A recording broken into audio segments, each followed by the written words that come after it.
Shalom sahabat setia, hari ini Rabu tanggal 16 April 2025, renungan harian GKJ Salatiga yaitu Sabda Setia kembali menyapa Anda. Sebelum kita membaca dan juga merenungkan firman Tuhan yang menjadi Sabda Setia pada hari ini, mari kita bersatu dalam doa, kita berdoa. Tuhan, dalam kehidupan kami memerlukan tuntunan firman-Mu. Oleh karena itu, pada hari ini ya Tuhan, kami membuka hati kami, pikiran kami ya Tuhan, agar kami bisa menerima apa yang menjadi renungan firman pada pagi hari ini ya Tuhan.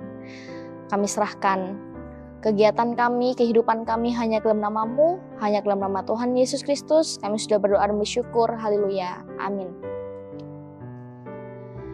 Sabda Setia hari ini mengambil sebuah tema, harapan yang bersifat kekal, dengan bacaan firman Tuhan dari 1 Petrus 1 ayat yang ketiga sampai yang ke-12, dan nats yang menjadi perenungan kita terambil dari 1 Petrus 1 ayat yang ketiga yang berbunyi demikian.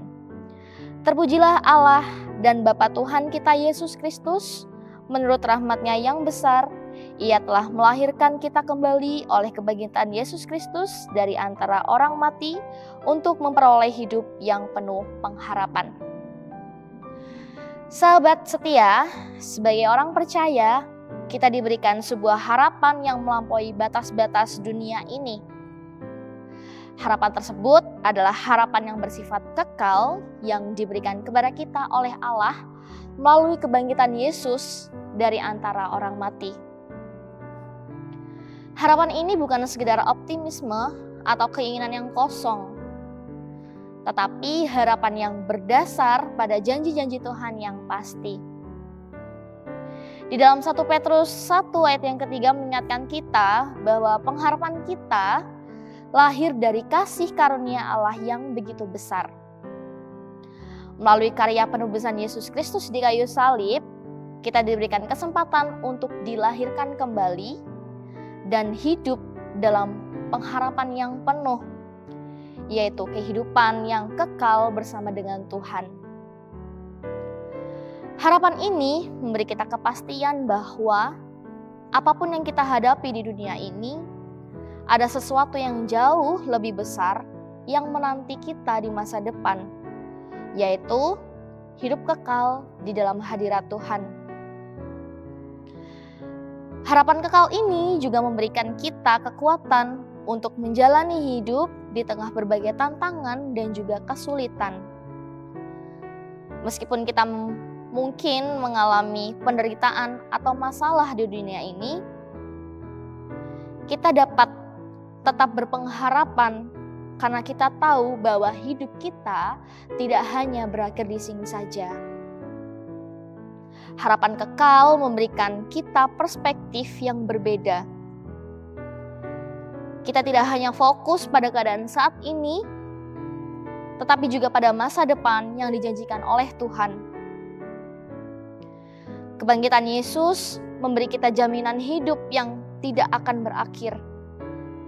Ini adalah pengharapan yang lebih dari sekedar kehidupan di dunia, tetapi kehidupan kekal bersama dengan Tuhan. Sahabat setia, mari kita terus berpegang pada pengharapan yang kekal ini dalam segala situasi, baik senang maupun sulit. Kita dapat yakin bahwa Allah sudah menyediakan masa depan yang penuh harapan, yang penuh sukacita, dan juga damai sejahtera bersamanya. Harapan kita tidak akan mengecewakan, karena dasar pengharapan kita adalah Allah yang setia. Amin. Demikian renungan yang bisa kita renungkan bersama-sama pada hari ini. Mari kita tutup renungan pada hari ini dengan berdoa. Mari kita berdoa. Tuhan Yesus yang Maha Baik, melalui renungan pada hari ini, kiranya Engkau Tuhan menolong kami ya Tuhan, agar kami bisa berpengharapan penuh kepadamu ya Bapa. Dan sebentar, jika kami akan melakukan segala aktivitas kami, kiranya Engkau Tuhan tuntun kami ya Tuhan, kiranya Engkau Tuhan jaga kami dimanapun kami berada. Kami sungguh-sungguh menaruh kehidupan kami hanya ke dalam nama-Mu ya Tuhan, karena kami yakin dan percaya Engkau akan memberikan kepada kami masa depan yang penuh harapan ya Tuhan. harapan yang kekal, harapan yang penuh dengan bersama-Mu ya Bapa. Kami serahkan kehidupan kami hanya ke dalam nama-Mu, hanya ke dalam nama Tuhan kami Yesus Kristus, Allah kami yang hidup. Kami sudah berdoa bersyukur, haleluya, amin. Demikian Sabda Setia pada hari ini. Selamat beraktivitas. Tuhan memberkati kita semua. Shalom.